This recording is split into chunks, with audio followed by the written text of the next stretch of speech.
Okay, students, are you able to see the screen? Yes, ma'am. Okay, if you have any problem regarding our previous topics, you can ask me. No, ma'am. What about others?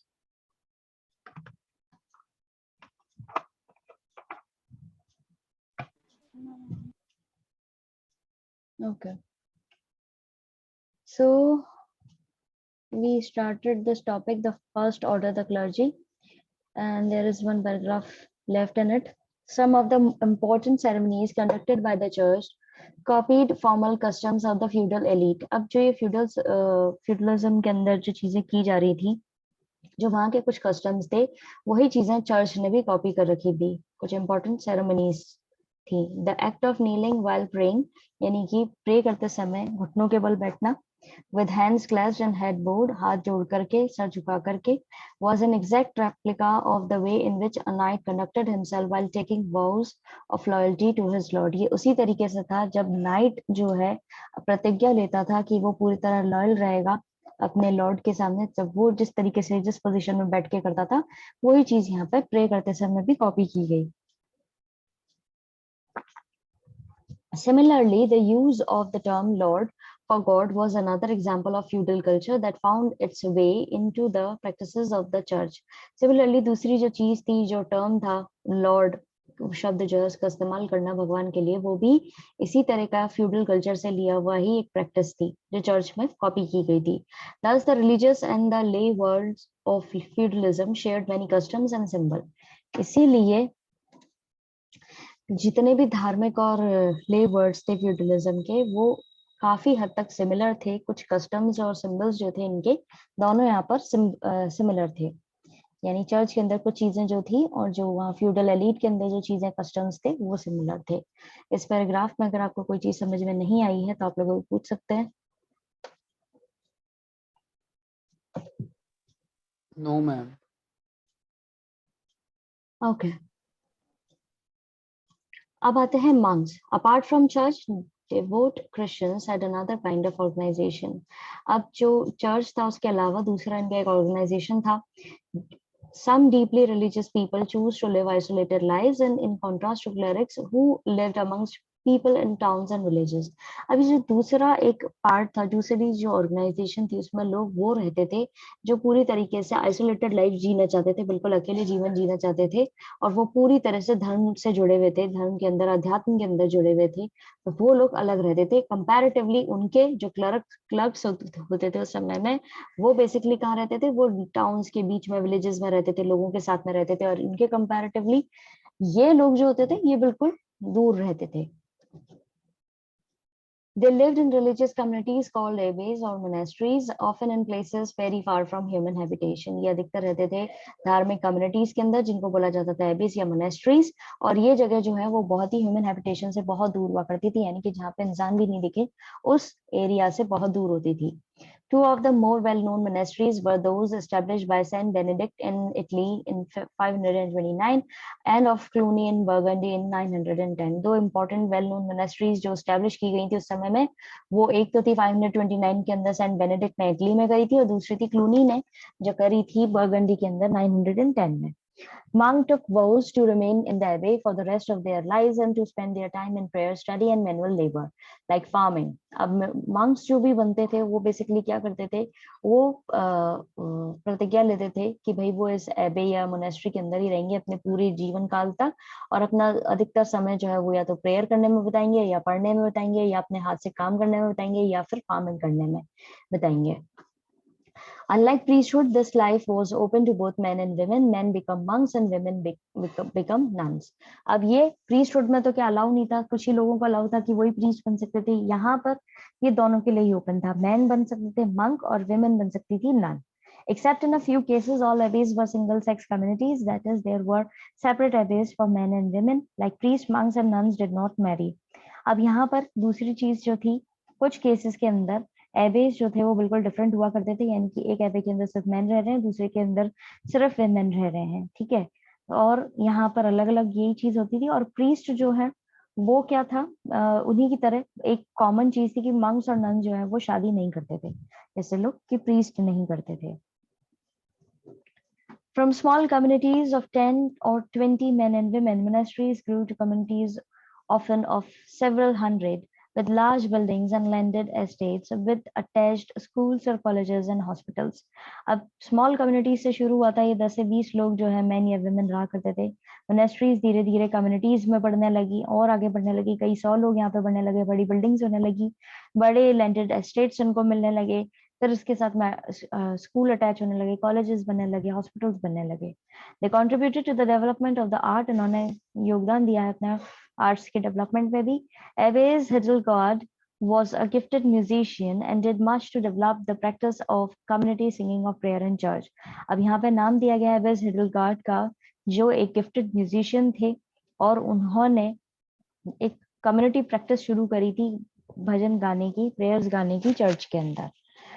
From 13th century, some group of monks called friars chose not to be based in a monastery but to move from place to place, preaching to the people and living on charity. अब कुछ 13th century के अंदर कुछ जो group था monks का, उन्होंने ये डिसाइड किया, जिनको फ्रायर्स बोला जाता था, उन्होंने ये चूज किया कि वो एक मोनेस्ट्री के अंदर ही नहीं रहेंगे, वो जगह से जगह प्लेस टू प्लेस मूव करेंगे और लोगों को बताएंगे और लोगों की चैरिटी पे ही वो जीवन जिएंगे, ठीक है, भिक्षा पे ही वो जीवन जिएंगे और वहां पे उनको जा करके ये भजन गा करके बताएंगे कि असल मतलब क्या है, what is the ultimate reality, ultimate truth.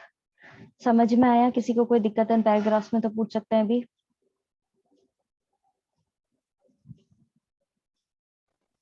No, ma'am. Okay, यहाँ पे सेंट माइकल्स बेनेडिक्टाइन एबे इन फर्नबोरो इंग्लैंड के अंदर फोटो दे रखी है।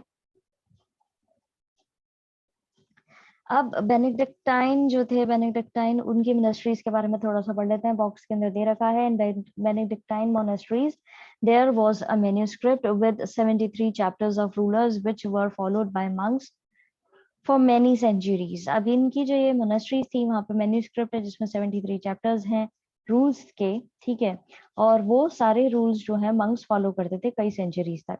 Here are some of the rules they had to follow. अब यहाँ पे कुछ रूल्स दे रखे हैं आपको जो उनको फॉलो करने होते थे। चैप्टर 6 में दे रखा है permission to speak should rarely be granted to monks. बोलने का अधिकार जो है मंक्स को बहुत कम दिया जाता था। Chapter 7 humility means obedience. Humility का मतलब होता था ओबीडियंस, क्या आपने ओबीडियंटली काम करना है। Chapter 33 no monk should own private property. किसी भी मंक की खुद की कोई प्राइवेट प्रॉपर्टी नहीं होनी चाहिए। 47 idleness is the enemy of the soul, so friars and sisters should be occupied at certain times in manual labor and at fixed hours in sacred reading. अब जो खाली बैठने वाली चीज है वो बिल्कुल एनिमी होता है हमारी आत्मा का। तो फ्रायर्स और सिस्टर्स जो है उनको अपना समय मैनुअल लेबर में बिताना चाहिए और कुछ घंटे अच्छी चीजें जो है वो पवित्र चीजें जो है वो पढ़नी चाहिए। Chapter 48, the monastery should be laid out in such a way that all necessities be found within its bounds, water, mill, garden and workshop. Monastery इस जगह पे इस तरीके से बनाई जानी चाहिए कि सारी जो बेसिक नेसेसिटीज हैं वो एक ही जगह पे सारी पूरी हो जाए, भले ही वो पानी हो, मिल हो, गार्डन हो या वर्कशॉप्स हो। बेनेडिक्टाइन monk working on a manuscript woodcut, यहाँ पे एक वो भी दे रखा है आपको कि एक बेनेडिक्टाइन monk जो है वो मैन्युस्क्रिप्ट पे काम कर रहा है। इस बॉक्स के अंदर कोई भी पॉइंट समझ में नहीं आया है तो आप लोग अभी पूछ सकते हैं।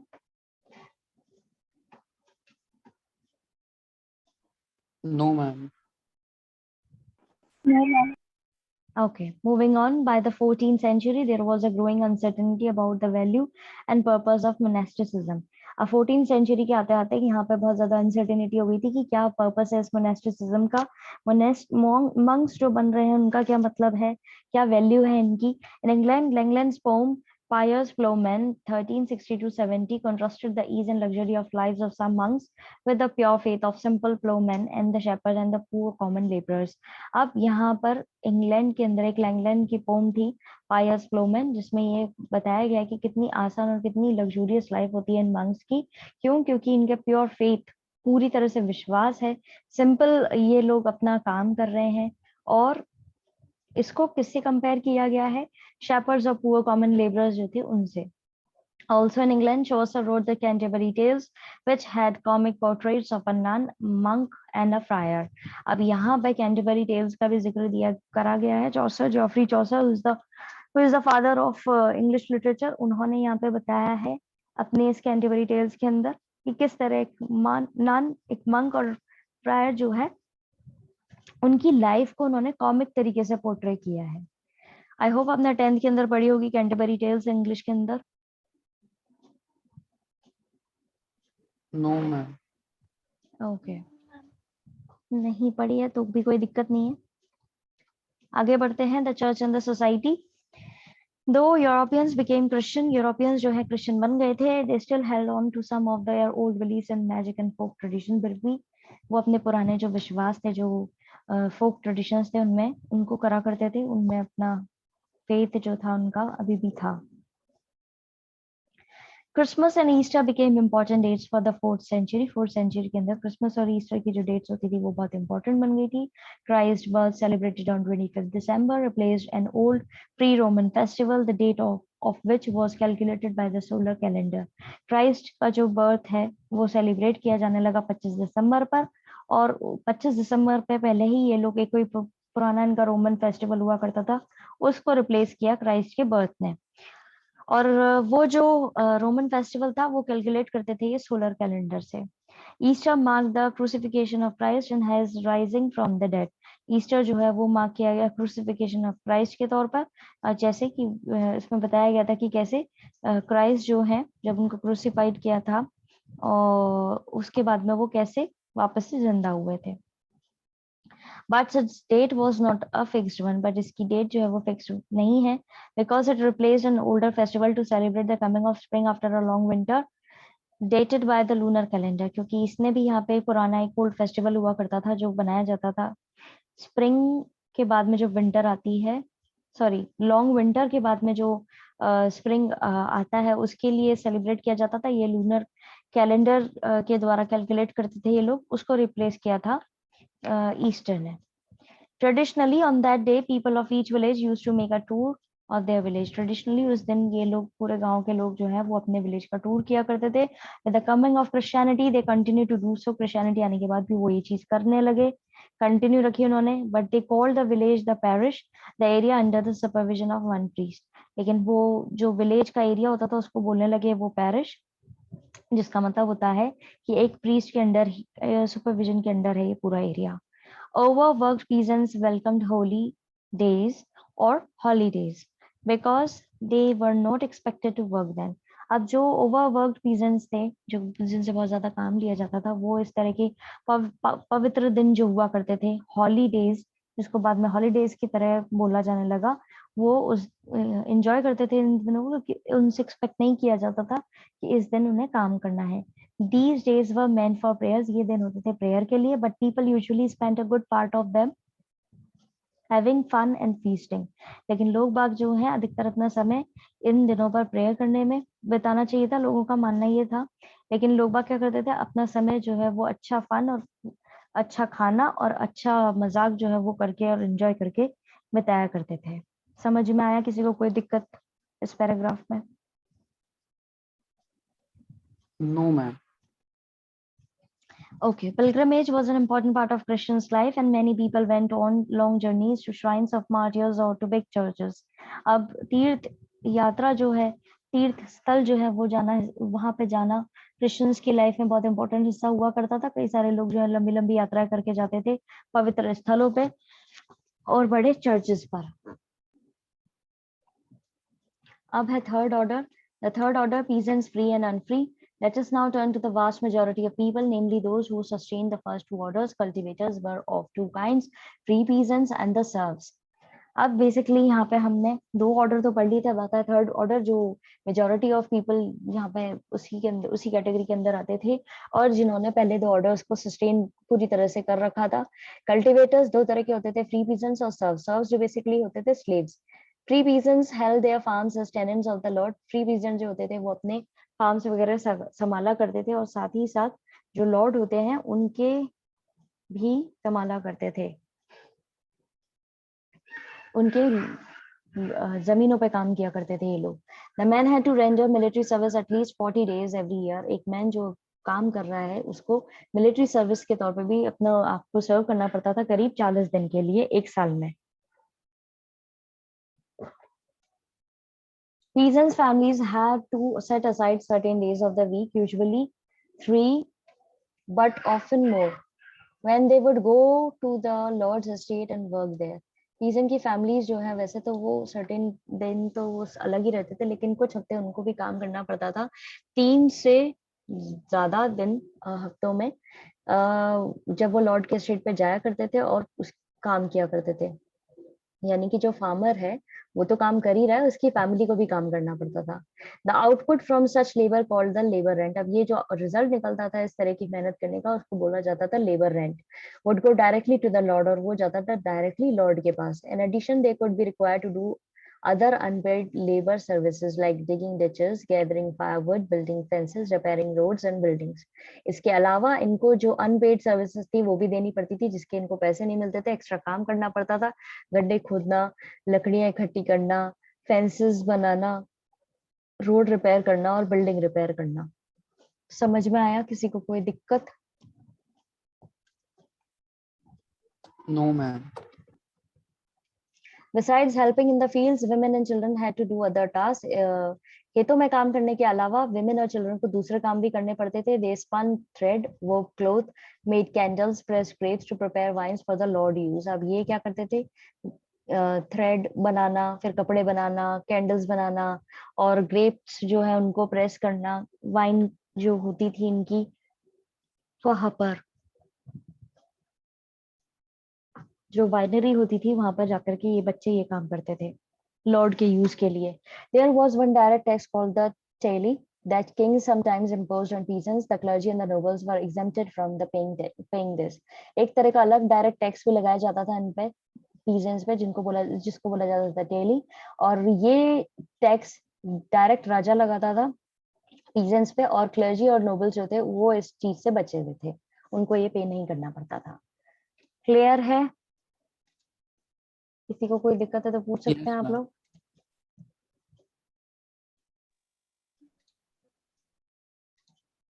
Okay, so that's it for today. आज हम इतना ही करेंगे. We will continue this chapter in our next class. Till then, please consider your problems related to this chapter. We will discuss all of your problems in our next class, which will be on Monday. Till then, have a nice day ahead. God bless you all. Stay fit, stay healthy. Ma'am, कल नहीं होगी class. Tomorrow is a holiday of Muharram, and sir will soon send you message about it in your WhatsApp groups. Okay, ma'am. Thank you. Welcome.